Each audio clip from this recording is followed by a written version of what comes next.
Hey everyone, welcome to another deep dive with us. Always fun to do these. Yeah, so today we're going to kind of dig into something, I don't know, I find it pretty fascinating. Okay. It's about how orphan care organizations Oh, interesting. are using, like innovation and entrepreneurship to become more sustainable. Hmm. Like, I think a lot of times we think of, these organizations as being very, like, heartwarming, charitable. Right, very much so.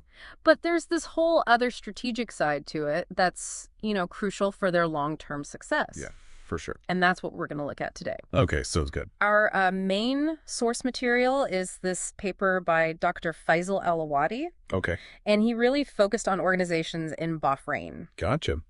But what I thought was so cool about this paper is that Dr. Al Awadhi is not just like an academic. Right. He's also a serial entrepreneur. Right. And he's got like over 25 years of experience. Wow. So he's bringing this really unique perspective where he understands like business, but he also really gets the whole social sector.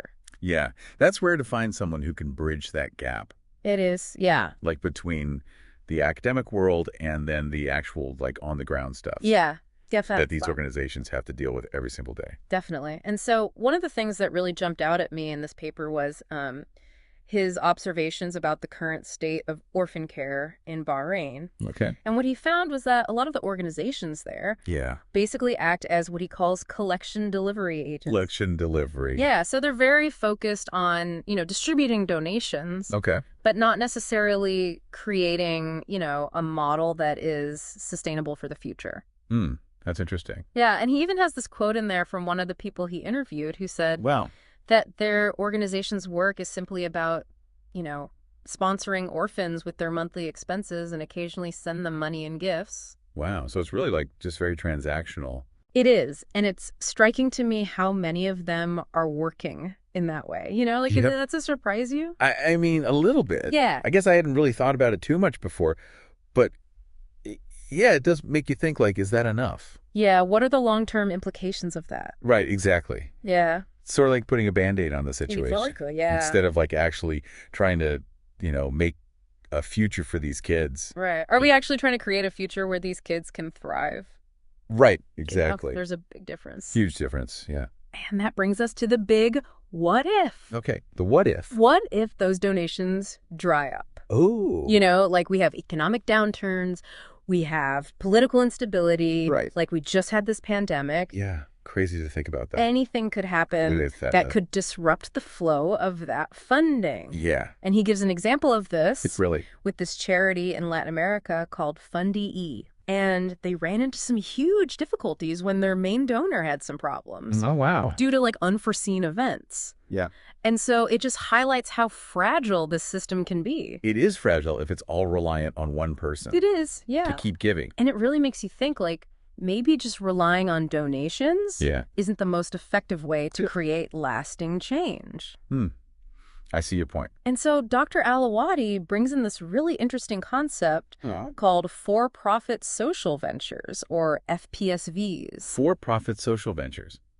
Okay. Yeah. I'm intrigued, but I definitely need more explanation on that. Yeah, so imagine like organizations being able to generate their own income, Okay. but they're still, Fulfilling their mission. fulfilling their social mission. Yeah. Okay. So how does that actually work? So basically an FPSV, it operates like a business, Okay. right? So they generate revenue through selling goods or services. Yeah. But the big difference Yeah. is that the profits then go back into supporting the organization's mission. So they're not relying just on donations then. Exactly. Right. Yeah, they're creating this self-sustaining system, where they can have a much greater impact over the long term. So it's like they're kind of killing two birds with one stone. Yeah, exactly. They're making money, but then using that money to also do good in the world. Exactly. Okay. And it's really interesting. Do you have an example? Yeah, like imagine a bakery Okay. that, trains and employs like formerly homeless youth. Right. So they're selling bread, Okay. but then those profits are going back into their program to support. To help more people get off the streets. Nay! Wow. I like that example. Yeah, it's kind of a win-win. It is. You get a good product, Yeah. You get your bread you get your bread, and you're helping people. and you're supporting a worthy cause. Exactly. And so what I think is so exciting about this model is that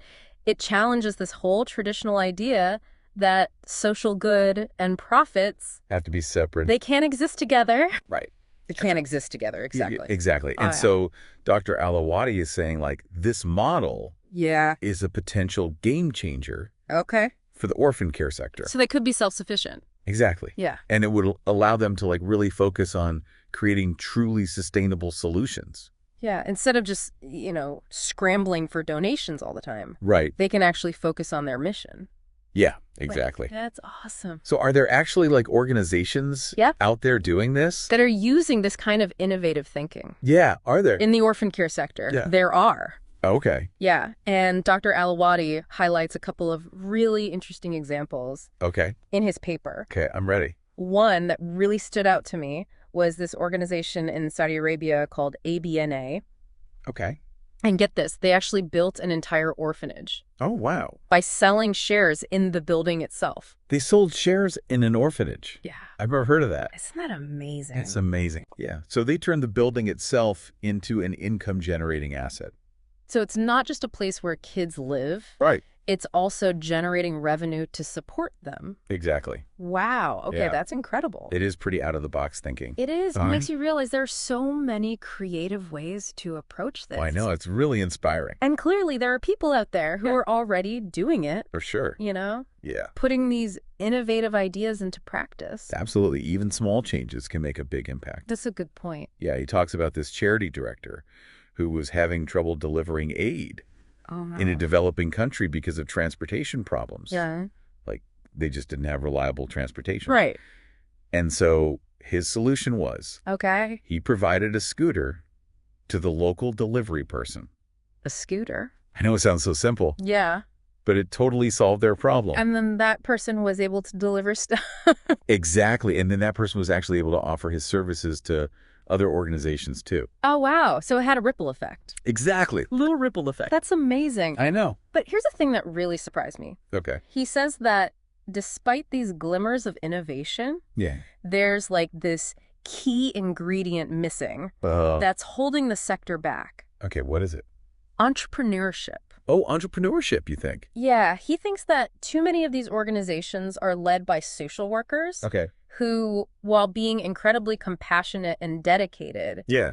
don't necessarily have the business skills Sure. or that mindset that's Ah. needed to really drive this sustainable change. Right, they might not be thinking long term. Exactly. They're just thinking about solving the immediate problem. Yeah, he even talks about this conversation he had with a charity director Sure. where he asked him, Yeah. is building an income-generating building considered entrepreneurship?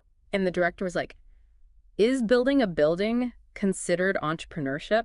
So they weren't even considering that. It's like they're afraid of the word business. Right, like it's a dirty word. Yeah, it's like they think it's at odds with their mission. Right. But what he's saying is like, Yeah. we need to embrace those principles, Right. those strategic ways of thinking, If you want to have a bigger impact. if we want to create lasting impact. Exactly. It's not about replacing compassion with profits. Right. It's about finding a way to do both.